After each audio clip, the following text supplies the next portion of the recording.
je nous regarde, quand je nous vois.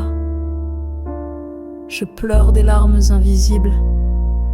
Mes sanglots sont silencieux. Je pense à demain.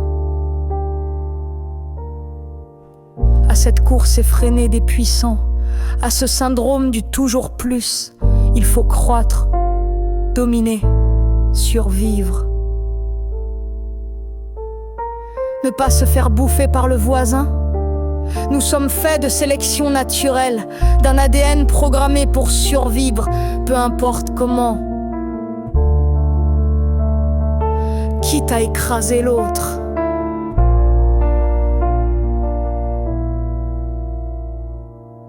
L'humanité se détruit elle-même, la cohérence lui est étrangère.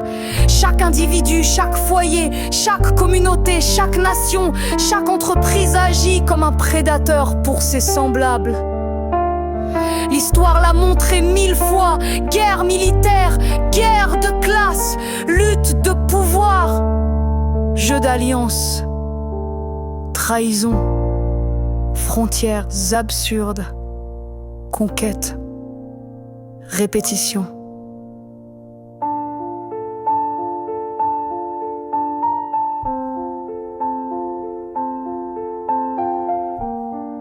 Jeu de fous éternels.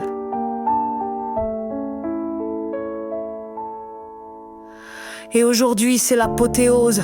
On vit dans un monde bouffi de technologie, suspendu à nos propres créations, plus rapides que nos cœurs, plus fortes que notre sagesse. Une société mondialisée homogène, dirigée par des superpuissances et des entreprises sans limite, le capitalisme, promu par les États, catalyse l'entre-soi des dominants. Une danse incestueuse et macabre. Mais cette folie ne date pas d'hier, elle est gravée dans nos récits, dans nos hiérarchies sacrées, dans l'idée même que penser c'est dominer. L'humain ne s'est pas perdu. Il s'est séparé du monde et appelé ça progrès.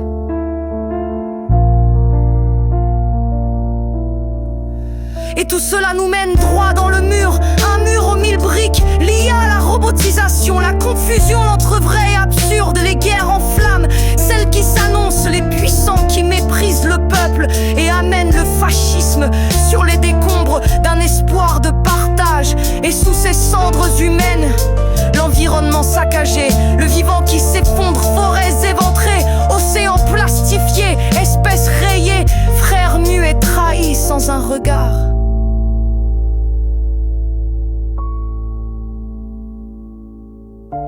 Quand j'imagine les futurs possibles, je ne vois que des chemins tordus, injustes, suicidaires. Je pourrais les décrire, les étaler, mais c'est inutile.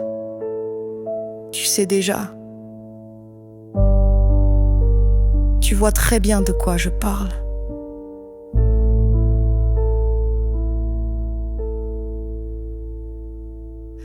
Je regarde l'humanité avec tristesse. J'ai envie d'hurler d'une colère sourde, d'une rage animale. Mais je ne crie pas, à quoi bon? Une voix de plus dans le vacarme, un colibri de plus dans un brasier. Il n'y a pas le feu à la forêt. L'humanité est le feu. Et moi, flamme déguisée. J'aimerais être autre chose, alors j'essaie, en écrivant, en te parlant juste, pour effleurer l'idée un instant seulement.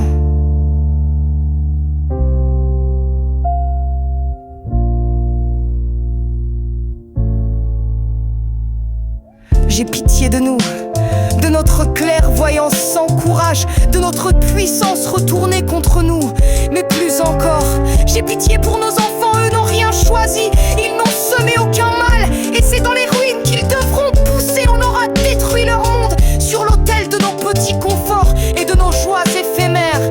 Je n'ai pas de solution, pas de plan, pas de réponse. Je suis juste une flamme déguisée en colibri, mais j'ai ce doute qui insiste. Peut-être que l'issue importe moins que la trace qu'on laisse.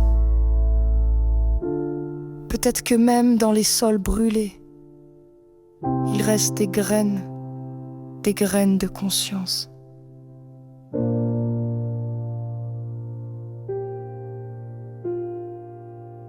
Ou peut-être pas. peut-être que tout est vain. Alors ces mots retourneront au néant, à l'abysse qui nous guette et qui nous libérera de notre folie et de nous-mêmes.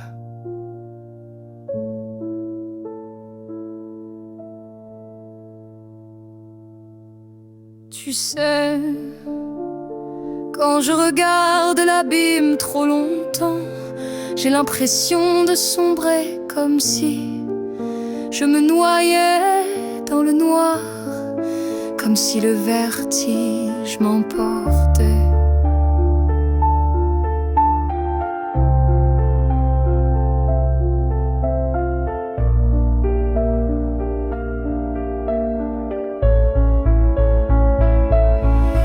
Quand je redresse la tête, je revois l'éclat des jours. Je sens ta main, je sais que t'es là, et je me rappelle l'amour, le monde, la nature, le chant, le rire léger d'un enfant. Toutes ces choses qui tiennent debout, même quand tout fout le camp. C'est pour le présent que je me bats, pour ce qui vibre ici-bas. Pas pour les rêves ni pour demain, mais pour ce qui est là, juste cet instant. Celui qui file entre les doigts. On pleure hier, on craint plus loin, mais le présent ne le voit pas et moi je l'aime. Ce maintenant je veux l'offrir à mes enfants. Je crois qu'il faut lâcher prise, accepter nos cicatrices. On est trop grand, trop cabossé pour ce monde trop rétréci. Pas assez sage, pas assez droit, mais assez fou pour l'embellir.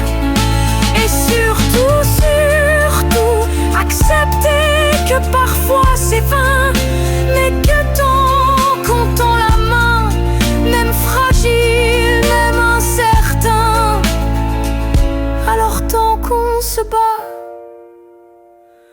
même pour presque rien, tant que le colibri s'envole vers son voisin,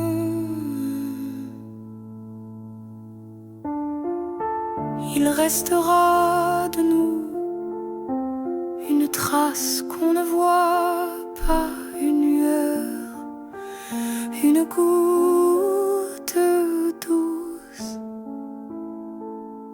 un refuge pour toi et moi.